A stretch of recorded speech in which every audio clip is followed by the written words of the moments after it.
Hello everyone. Welcome back to another episode of HorrorHouse. And today, we are going, for the first part of the episode at least, we are going to be recapping a brand new horror festival that I was fortunate enough to cover right here in Manchester last weekend. That's the last weekend in May.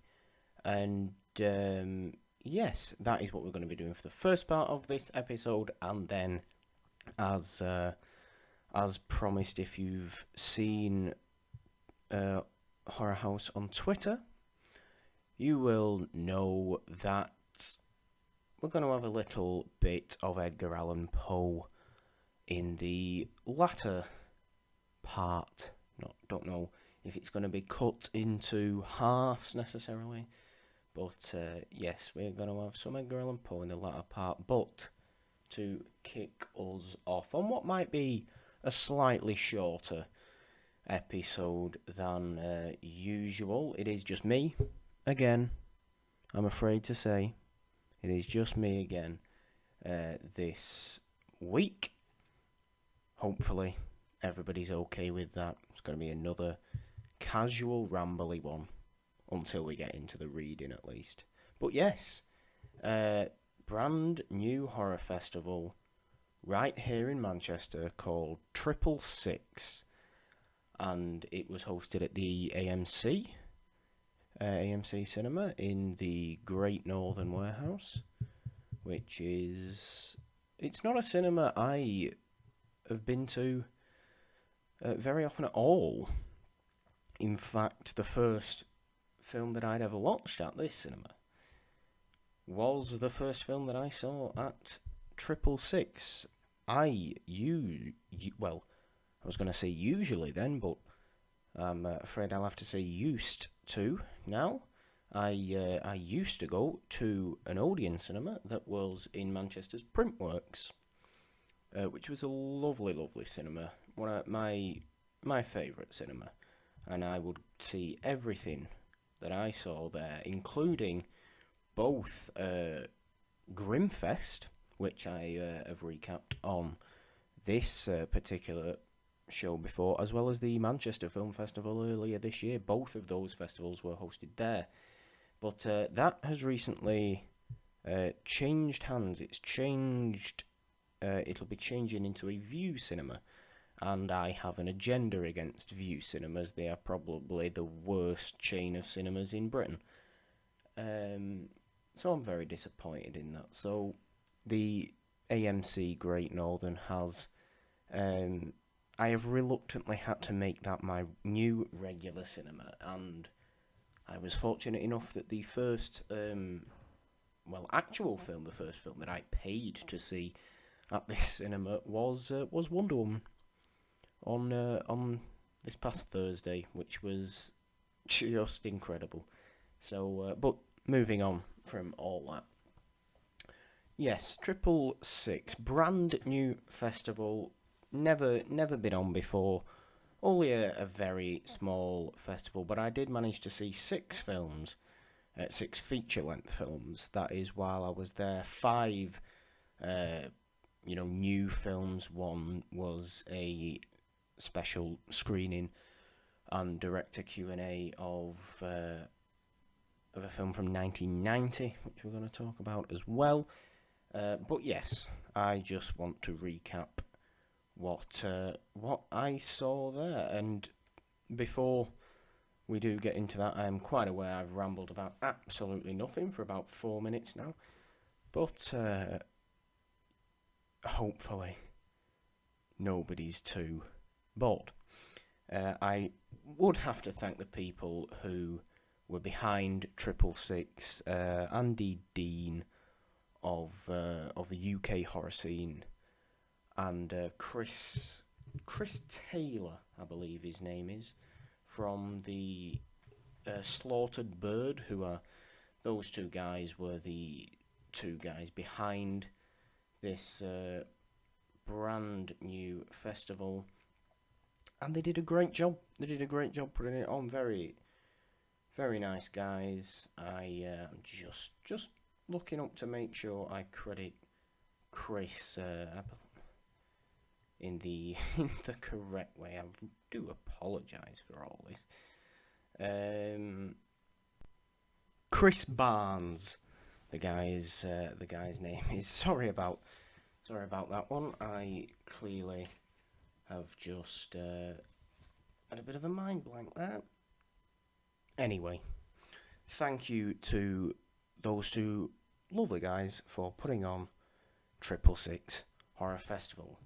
Now, getting into the films. The first film I saw at the festival, the first film that was playing, was a film called Quarries. It was one of those ones where it was a group of women were on this expedition, and I'm not going to be reviewing any of these films. If you want to see reviews of at least some of the films that I did see at TripleSix, you can find them on the purpledon.com or on keysnews.net, I should say, as well. You can find them on there. But yeah, this was one.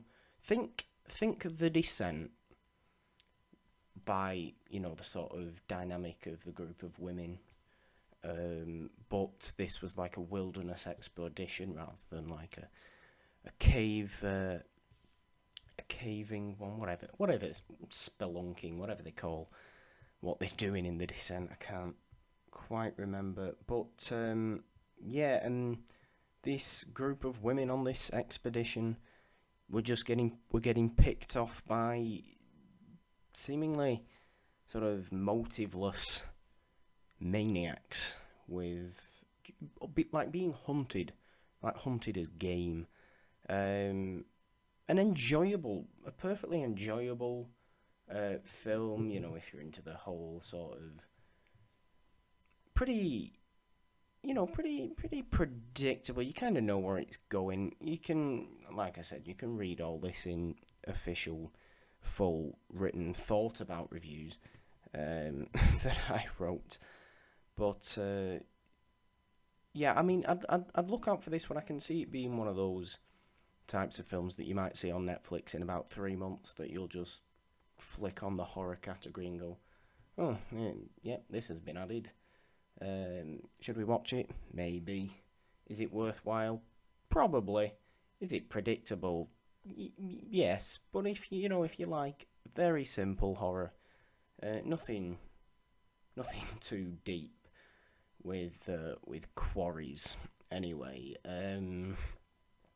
yes. So the next one, which I do want to talk about for quite a bit actually, because I really did like this one.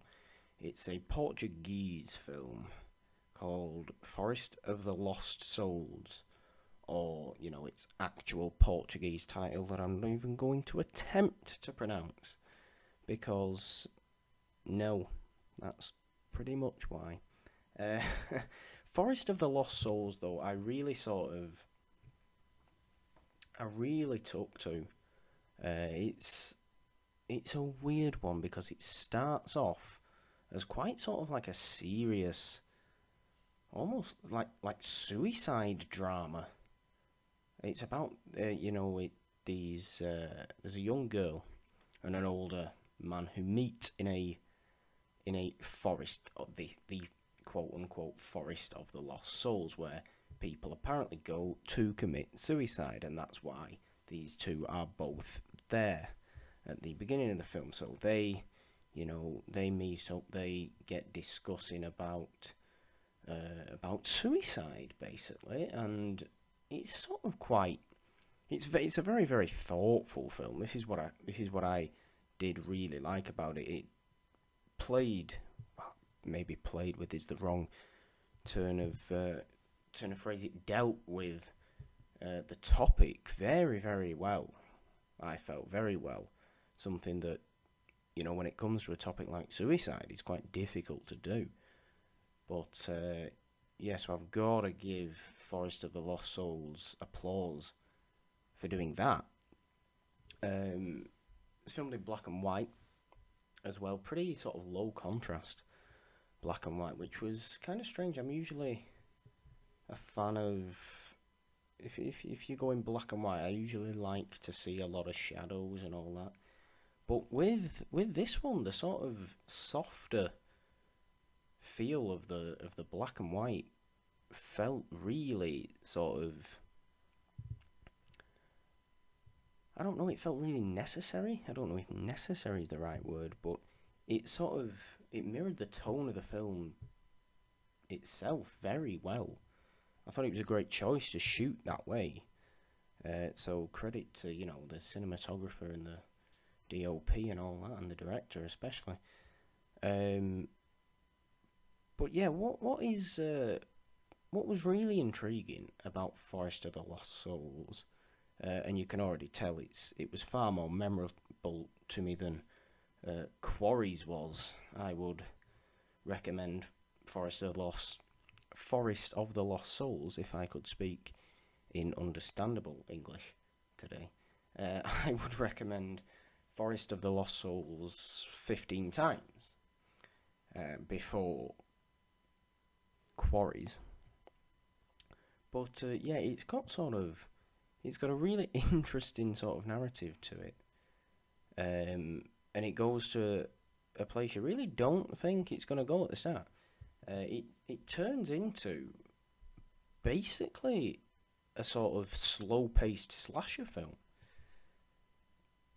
but not one of those over-the-top sort of ludicrous slasher films. Sort of not one of the fun slasher films, if you know what I mean. It's pretty hard hitting, and the sort of topic, the dark topic of suicide and death and grief, they're all there. It's not necessarily the happiest film, but my God, if it isn't really, really well made. And I thought it was quite beautiful. It was very, very melancholy. Very, very melancholy, and I always appreciate films that are like that, because it was kind of beautiful in its sadness, which is quite a strange thing to say, but yeah, that's exactly what I got from this film. And yeah, when it does turn into this sort of slow-paced slasher film, you're sat there, get really, really invested with what's going on, or at least I was. The performances as well, I should mention, very, very good. At least, from what I can say about foreign language performances, you can never be quite sure, because you don't know, obviously, how that language necessarily works. So, but as far as I'm concerned, these performances were very good. This should be one to look out for, and I know it said, I know I said it's quite melancholy and sort of sad, but it really is quite weirdly beautiful. Very much worth you checking out. So yeah, look out for Forest of the Lost Souls, absolutely. The next one I saw, this was on the Saturday. It was only a weekend festival, obviously a brand new festival, only a couple of days. They only showed 3 films on Saturday. This was the last Saturday in May, 27th, 28th, something like that. Anyway, I think they showed 5 films on this Sunday. 5, this is feature films, of course. There was about 9 shorts as well that were shown. They showed 5 films on the Sunday. I only managed to catch 3 of those, and of course we're going to talk about them as well. But the last film I saw on the Saturday was a 1990 weird dystopian sci-fi, gory, mental horror, politically as well. It had its politics in there, called Hardware. I don't know if anybody has ever heard of or seen Hardware, by director Richard Stanley, who was there to do like an introduction and a Q&A and all that stuff. He was a really interesting guy. Actually, you could tell he has a lot of passion for these things he does. He was talking about things he's trying to get made at the minute as well. But hardware. If anyone has heard of or seen this, obviously you'll know what it's about. But for those who haven't, it's this weird. It's very difficult to describe. Think like Mad Max, but sci-fi, not action. Think Mad Max with a killer android. Obviously not Australian, but I don't know. I'm trying to figure out ways to describe this. Very, very strange too. It stars Dylan McDermott. He plays the lead guy. But yeah, basically a killer android done in wonderfully early 90s style, of course, late 80s. And if you love that stuff, you love that stuff. But yeah, this android is a sort of failed new project by this dystopian government, and it starts, it turns itself on and starts murdering fools. But like I said, there's a lot of sort of political undertones to this one. It was a really wacky thing to watch. Like, I'm not quite sure what I was expecting of this one. The reason it was shown was because it was a special sort of 35mm screening, and the director was good enough to be a part of the festival. But yeah, it's very, very weird. I would recommend looking it up, because I could sit here for another half an hour trying to explain what it's about, but it's like trying to explain a David Lynch film. It doesn't work. You can't do it. So I don't know. Even if you're not interested, look it up, because who knows what I've just said. Hardware, that is by Richard Stanley, from 1990, and that ended my Saturday at the festival, but not before I did a nice purchase. That doesn't make any sense. Not before I purchased a set of 5 Vincent Price films from Arrow Video, who had a little stall there themselves, and they're a wonderful sort of film restoration company who love cult films, love weird sci-fi films, love weird horror films.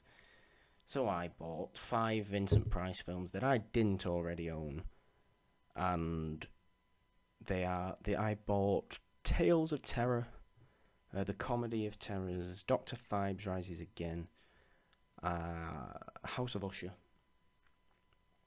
and The Raven, which I didn't have in my ever-growing Vincent Price collection. But they're good, and what's good about these ones especially is that they come with so many sort of features and documentaries and trailers and behind the scenes, and for films that are aged like they are, full 1080p HD original sound and all that stuff, and watching these, this is why it's worthwhile to buy these type of releases of films. So yeah, Arrow Video, thank you for tempting me into purchases that I didn't necessarily need. That was Saturday. And just while we're sort of halfway through this recap now, there is a festival vlog that I did put out on the YouTube channel. If you are listening to this on iTunes, go over to the Purple Dawn YouTube channel and check out all the stuff on there, because there's much more stuff on there than I do. And of course, if you are listening to this on YouTube, you can probably see the TripleSix vlog video in the little side recommended things. Maybe, I don't know. If you go on my channel's homepage, you'll be able to see it. So yeah, check that out as well. It wasn't, it really wasn't a very big festival, but I kind of liked it. It was very sort of, you could talk to everybody. It was really nice. Everyone there just to support some wacky horror, and that's all you want. But yes, Sunday. Now, I didn't manage to catch the first couple of films that were screened on Sunday because I was writing reviews for the ones that I saw on Saturday, and I didn't have time to do that on Saturday, which was a small nightmare. But the first film I did see on Sunday was a film that I cannot possibly recommend to anyone. Not because it wasn't a good film. I thought it was a very, very well made film. And I've got a review of this up as well where I said this. A film called Cruel Summer. Just a far too realistically violent, realistically just real. I know I keep saying the word real, but like a true crime film, just awful to watch. Not in a bad way. Please, when I say that, I do not mean this wasn't a well-made film, a good film. Certainly was.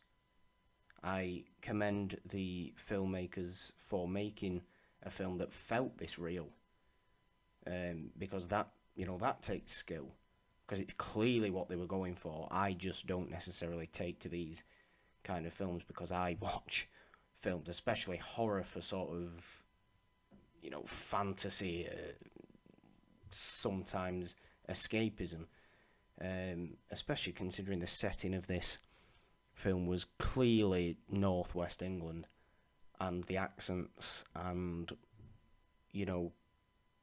types of characters were so, I see them on the street every day. I see these types of people on the street every day. And, I never heard of this case that this film was based on, but it was certainly based on a true horrific crime that these people carried out on an autistic boy who like a teenage boy who the leader of the group of murderers, quote unquote, called Nick, was sort of told lies about, and so he then decides in his sort of sick mind to go and, he was told that this autistic boy, Danny, had a relationship with his ex-girlfriend, which he didn't take very kindly to, because he was a despicable human being. So he decides to, take matters into his own hands, and I don't think I need to say more. It was not an easy film to watch. I would highly recommend it if you are a fan of true crime films. This felt somewhat like a British Last House on the Left. That kind of brutality. It's seriously not easy to watch. Not easy to watch at all. But a perfectly well-made film. An indie, especially when the, it's setting of northwest England, like I said. which is so close to home. For me, that is where I am recording this from right now. That is where I live. That is where I've always lived. I don't see films like this a lot. I don't see films set in this part of the world a lot. So when I do, it's sort of, oh, this is off-putting, you know. Because when I look at films, I see, oh yeah, different places, everything's different. I can forget about what's actually happening outside and watch, like I said before, a silly Vincent Price film. Cruel Summer is not a silly Vincent Price film. But like I said, I would recommend it if you like true crime films. I would not recommend it to people who do not want to walk out of it feeling like, oh God, that was just too heavy. Because it was, for me, a little too heavy. Thankfully, the next film I saw was not heavy in the slightest way. It was hilarious, in fact. It was much more a comedy than it was a horror.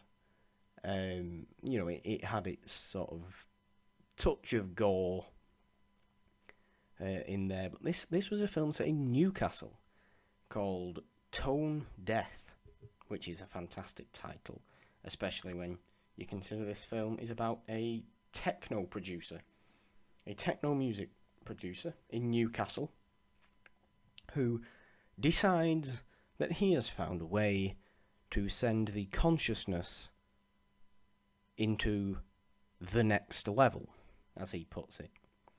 He must say the next level about 30 times in the film. I'm sending your consciousness to the next level. It's a really, really funny film. It's a mockumentary as well. The guys that, some of the guys at least, that made and starred in Tone Death were also there at the festival, so they gave a little introduction to it. Yeah, if you like your sort of comedy horror, if you like your mockumentaries, seek out or look out for Tone Death. I think it was its world premiere at this TripleSix Festival. I have no idea when anyone, elsewhere will be able to see it. But if you look it up there, if you look up Tone Death, it'll be on Twitter and all that. You will find out when and if you can see that one, because I really do recommend that one. Yeah, like I said, very, very funny.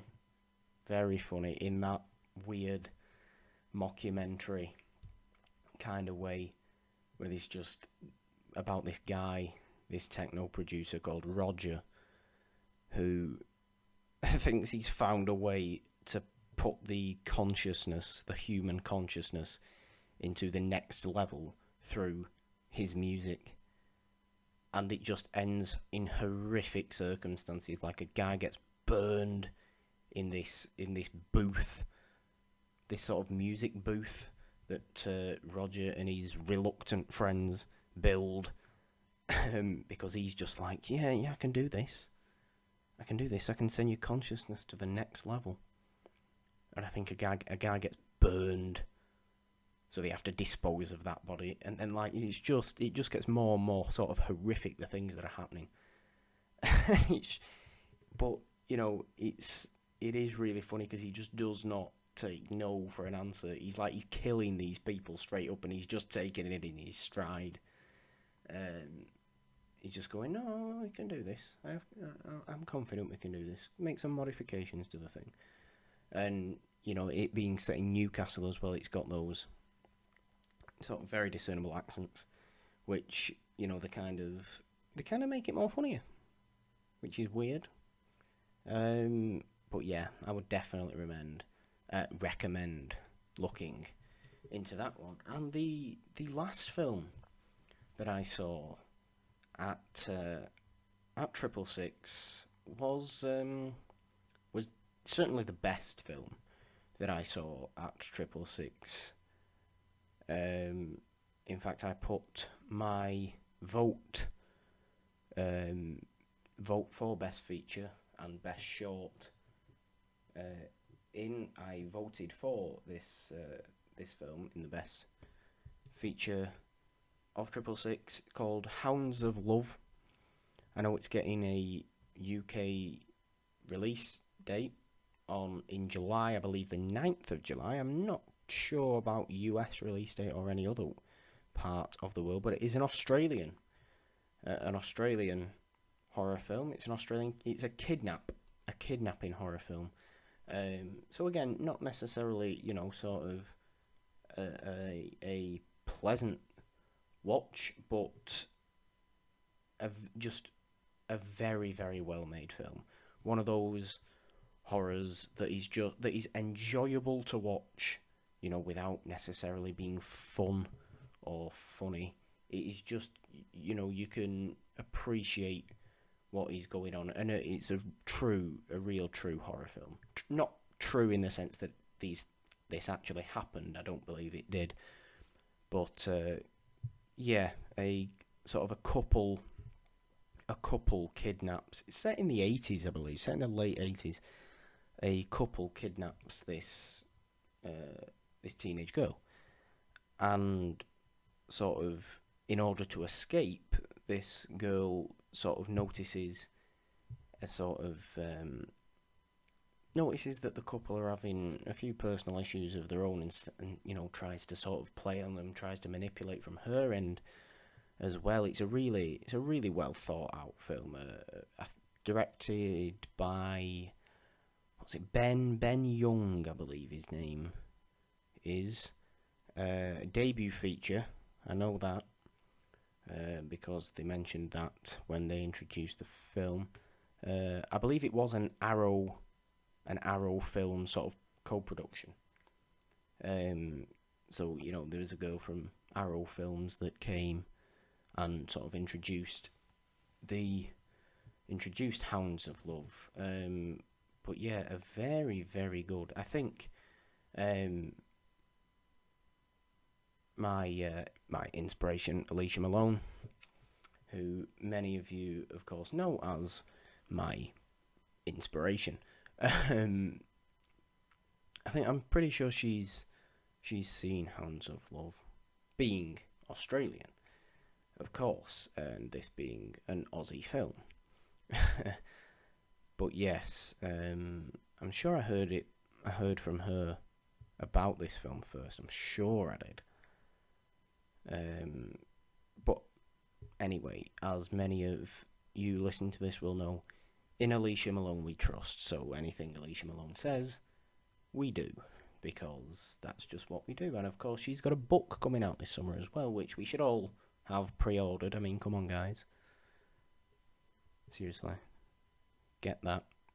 Buy Alicia Malone's book. Seriously. I'm not plugging myself now, I'm plugging Alicia Malone. She's not asked me to do this. Just buy Alicia Malone's book. It's called Backwards and in Heels. Find it on Amazon. It's about women in Hollywood. Sounds great. Anyway, Hounds of Love. A truly a legitimate indie horror. One of those. It clearly had the most budget of any of these films shown. You could really tell. A very, very good film. I think that will be one of the horrors of the year, to be perfectly honest. And we've already had some pretty good ones. We have already had some pretty good horrors this year. Most notably, of course, Get Out. But Hounds of Love should... Well, I'll say this. This year's Babadook, not, both Australian, both will probably be in the sort of top horrors of the year list. Or at least for me, I can see that. Because looking at the other stuff, the other horror that's coming out this year, I don't think it's going to pip... I don't think it's going to get pipped by much, to be honest, because all the sort of franchise quote unquote horror films never they're not that great. Saw Legacy and Annabelle Creation and all that garbage. I always like pronouncing it garbage. Anyway, I think that he's going to do us for our TripleSix, our little TripleSix recap here. Definitely look out for Hounds of Wolf and Forest of the Lost Souls and Tome Death. And if you are interested in those true crime, hard-hitting kind of films, Cruel Summer as well. And if you're into sort of just fairly enjoyable, fairly predictable, just fun slashers, check out Quarries. I had a great time at TripleSix. I cannot wait to go in the years to come. I hope it's around this city for a long time. And yeah, I'm sure some of you at least saw me on Twitter all last weekend, tweeting away while I was at the festival, and yeah, it just felt like a really nice little community of horror fans. It was really nice to be able to cover that. And yes, like I mentioned, if you want to read some, I've not got reviews for Tone Death or Hounds of Wolf up, but Cruel Summer, Forest of the Lost Souls and Quarries I do have reviews for up on the Purple Dawn and on Keys News, who are the guys that I get these press passes from. So I am going to give a shout out to Will Stevenson for doing that. Who, if he had come to the festival himself, would have been on this episode with me. But that's his loss, isn't it? No, not really. It's my loss, really. Anyway, yes, that is going to do it for this TripleSix recap. But this episode is not done. Okay, guys, so as promised, this episode is also coming with some Edgar Allan Poe. And I put a poll out on HorrorHouse's Twitter, which, early plug, you can follow at HorrorHousePod on Twitter, or hashtag HorrorHousePod to check in, talk, do all that good stuff. But yes, a poll went out on the Twitter earlier this week asking which Edgar Allan Poe story, poem that you would want me to read, and I just listed 4 things, but the victor in that poll was The Telltale Heart.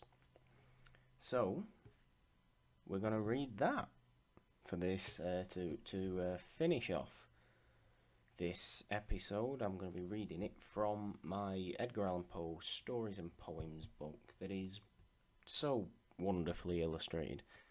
Not that you can see that, as this is, of course, audio only. But believe me when I tell you, think about these lovely illustrations. Think about what illustrations you would put to The Telltale Heart as I'm reading it, because probably they're pretty similar to the ones that are in here, and the ones that are in here are great. So, to finish off episode 25 of Horror House, Edgar Allan Poe's The Telltale Heart. True, nervous, very, very dreadfully nervous I had been and am. But why will you say that I'm mad? The disease had sharpened my senses, not destroyed, not dulled them. Above all was the sense of hearing acute. I heard all things in the heaven and in the earth. I heard many things in hell. How, then, am I mad? Hearken, and observe how healthily, how calmly I can tell you the whole story. It is impossible to say how first the idea entered my brain, but once conceived, it haunted me day and night. Object there was none, passion there was none. I loved the old man. He had never wronged me. He had never given me insult. For his gold I had no desire. I think it was his eye. Yes, it was this. He had the eye of a vulture, a pale blue eye with a film over it. Whenever it fell upon me, my blood ran cold, and so, by degrees, very gradually, I made up my mind to take the life of the old man, and thus rid myself of the eye forever. Now this is the point. You fancy me mad. Madmen know nothing, but you should have seen me. You should have seen how wisely I proceeded, with what caution, with what foresight, with what dissimulation I went to work. I was never kinder to the old man than during the whole week before I killed him, and every night, about midnight, I turned the latch of his door and opened it, oh so gently. And then, when I had made an opening sufficient for my head, I put in a dark lantern, all closed that no light shone out, and then I thrust in my head. I moved it slowly, very, very slowly, so that I might not disturb the old man's sleep. It took me an hour to place my whole head within the opening so far that I could see him as he lay upon his bed. Ha! Would a madman have been so wise as this? And then, when my head was well in the room, I undid the lantern cautiously, oh so cautiously. Cautiously, for the hinges creaked. I undid it just so much that a single thin ray fell upon the vulture eye. And this I did for 7 long nights, every night, just at midnight, but I found the eye always closed, and so it was impossible to do the work, for it was not the old man who vexed me, but his evil eye. And every morning when the day broke, I went boldly into the chamber and spoke courageously to him, calling him by name in a hearty tone, and inquiring how he has passed the night. So you see, he would have been a very profound old man indeed, to suspect that every night, just at 12, I looked in upon him while he slept. Upon the 8th night, I was more than usually cautious in opening the door. A watch's minute hand moves more quickly than did mine. Never before that night had I felt the extent of my own powers, of my sagacity. I could scarcely contain my feelings of triumph. To think that there I was, opening the door little by little, and he not even to dream of my secret deeds or thoughts. I fairly chuckled at the idea, and perhaps he heard me, for he moved on the bed suddenly as if startled. Now you may think that I drew back, but no.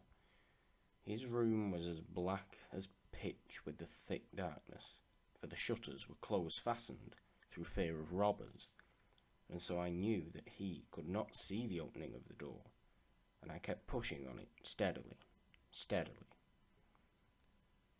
I had my head in, and was about to open the lantern when my thumb slipped upon the tin fastening, and the old man sprang up in bed, crying out, "Who's there?" I kept quite still and said nothing. For a whole hour I did not move a muscle, and in the meantime I did not hear him lie down. He was still sitting up in the bed listening, just as I have done, night after night, hearkening to the death watches in the wall. Presently I heard a slight groan, and I knew it was the groan of mortal terror. It was not a groan of pain or of grief, oh no. It was the low, stifled sound that arises from the bottom of the soul when overcharged with awe. I knew the sound well. Many a night, just at midnight, when all the world slept, it has welled up from my own bosom, deepening with its dreadful echo the terrors that distracted me. I say I knew it well. I knew what the old man felt, and pitied him, although I chuckled at heart. I knew that he had been lying awake ever since the first slight noise, when he had turned in the bed. His fears had been ever since growing upon him. He had been trying to fancy them causeless, but could not. He had been saying to himself, "It is nothing but the wind in the chimney. It is only a mouse crossing the floor," or "It is merely a cricket which has made a single chirp." Yes, He had been trying to comfort himself with these suppositions, but he had found all in vain. All in vain, because death, in approaching him, had stalked with his black shadow before him and enveloped the victim. And it was the mournful influence of the unperceived shadow that caused him to feel, although he neither saw nor heard, to feel the presence of my head within the room. When I had waited a long time, very patiently, without hearing him lie down, I resolved to open a very, very little crevice in the lantern. So I opened it. You cannot imagine how stealthily. Stealthily, until, at length, a simple dim ray, like the thread of the spider, shot out from the crevice and fell full upon the vulture eye. It was open, wide, wide open, and I grew furious as I gazed upon it. I saw it with perfect distinctness, all a dull blue, with a hideous veil over it that chilled the very marrow in my bones. But I could see nothing else of the old man's face or person, for I had directed the ray as if by instinct precisely upon the damned spot. And have I not told you that what you mistake for madness is but over-acuteness of the sense? Now, I say, there came to my ears a low, dull, quick sound, such as a watch makes when enveloped in cotton. I knew that sound well, too. It was the beating of the old man's heart. It increased my fury, as the beating of a drum stimulates the soldier into courage. But even yet I refrained and kept still. I scarcely breathed. I held the lantern motionless. I tried how steadily I could maintain the ray upon the eye. Meantime, the hellish tattoo of the heart increased. It grew quicker and quicker and louder every instant. The old man's terror must have been extreme. It grew louder, I say, louder every moment. Do you mark me well? I have told you that I am nervous, so I am. And now, at the dead hour of the night, amid the dreadful silence of that old house, so strange a noise as this excited me to uncontrollable terror. Yet, for some minutes longer, I refrained and stood still. But the beating grew louder, louder. I thought the heart must burst. And now a new anxiety seized me. The sound would be heard by a neighbour. The old man's hour had come. With a loud yell, I threw open the lantern and leaped into the room. He shrieked once only. In an instant, I dragged him to the floor and pulled the heavy bed over him. I then smiled gaily to find the deed so far done. But for many minutes, the heart beat on with a muffled sound. This, however, did not vex me. It would not be heard through the wall. At length it ceased. The old man was dead. I removed the bed and examined the corpse. Yes, he was stone dead. I placed my hand upon the heart and held it there many minutes. There was no pulsation. He was stone dead. His eye would trouble me no more. If you still think me mad, you will think so no longer when I describe the wise precautions I took for the concealment of the body.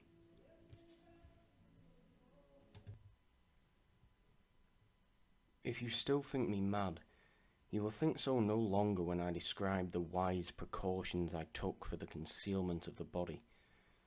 The night waned, and I worked hastily, but in silence. First of all, I dismembered the corpse.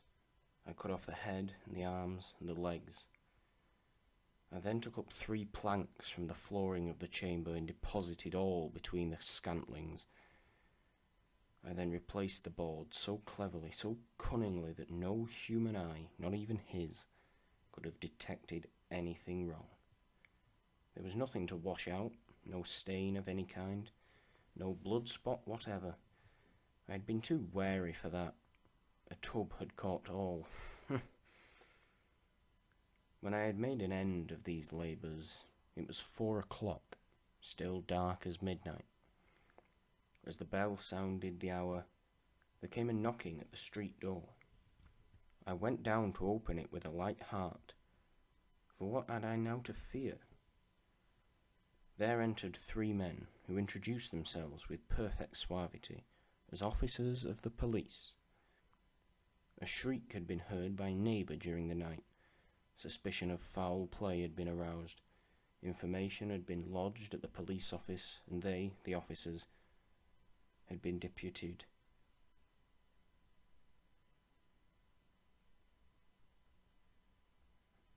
And they, the officers, had been sent to search the premises. I smiled, for what had I to fear? I bade the gentleman welcome. The shriek, I said, was my own in a dream. The old man, I mentioned, was absent in the country. I took my visitors all over the house. I bade them search well. I led them at length to his chamber. I showed them his treasures, secure, undisturbed. In the enthusiasm of my confidence, I brought chairs into the room, and desired them here to rest from their fatigues, while I myself, in the wild audacity of my perfect triumph, placed my own seat upon the very spot beneath which reposed the corpse of the victim. The officers were satisfied. My manner had convinced them. I was singularly at ease. They sat, and while I answered cheerily, they chatted of familiar things, but ere long I felt myself getting pale and wished them gone. My head ached, and I fancied a ringing in my ears, but still they sat and still chatted. The ringing became more distinct. It continued and became more distinct. I talked more freely to get rid of the feeling, but it continued and gained definiteness, until, at length, I found that the noise was not within my ears. No doubt I now grew very pale, but I talked more fluently and with a heightened voice. Yet the sound increased, and what could I do? It was a low, dull, quick sound, much such a sound as a watch makes when enveloped in cotton. I gasped for breath, and yet the officers heard it not. I talked more quickly, more vehemently, but the noise steadily increased. I arose and argued about trifles in a high key and with violent gesticulations, but the noise steadily increased. Why would they not be gone? I paced the floor to and fro with heavy strides, as if excited to fury by the observations of the men, but the noise steadily increased.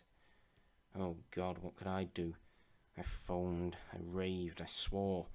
I swung the chair upon which I had been sitting and grated it upon the boards, but the noise arose over all and continually increased. It grew louder, louder, louder, and still the men chatted pleasantly and smiled. Was it possible they heard not? Almighty God, no, no. They heard, they suspected, they knew. They were making a mockery of my horror. This I thought, and this I think. But anything was better than this agony. Anything was more tolerable than this derision. I could bear these hypocritical smiles no longer. I felt that I must scream or die, and now again, hark, louder, louder, louder, louder. Villains, I shrieked, dissemble no more. I admit the deed. Tear up the planks, here, here. It is the beating of his hideous heart. There we go, guys. I don't know how excessively dramatic that got in some parts, but hopefully that was appreciated. I am a very large Edgar Allan Poe fan, and that is really one of the best there is. But yeah, that is going to do it for episode 25 of Horror House. I do hope you liked this episode. If you did, be sure to leave a like, leave a comment and all that stuff. If you're listening on iTunes, please rate and review, of course. If you're listening on YouTube, sub to this channel. I know it's been slightly quieter than usual recently, and that is through entire fault of my own, but will not continue. So the usual schedule of comic book flick-throughs, Enlightenment Hours and Horror House will be back as of now, which, well, technically not as of now, but yeah, you get what I mean. Yes, though, guys, what else is there to do? Twitter. You can follow, like I said, the podcast on Twitter at HorrorHousePod, #HorrorHousePod. You can follow me on Twitter at the Purple Dawn. You can follow the TripleSix Horror Festival, which was the first part of this episode. You can follow them on Twitter as well, at TripleSix Horror, I believe. A great new festival in Manchester, that. Fantastic. Yes, like I said, that is going to do it for episode 25 of Horror House. Hopefully you have all enjoyed. Be sure to come back to this YouTube channel if you are, of course, listening on YouTube for Thursday's comic book flick through. Gonna be a big haul this week. I always plan what what I'm gonna pick up every week. Yeah, there's some busy comic book weeks ahead for me, so I'm looking forward to doing that. But yes, guys, as always, thank you so much for listening, and until next time, goodbye.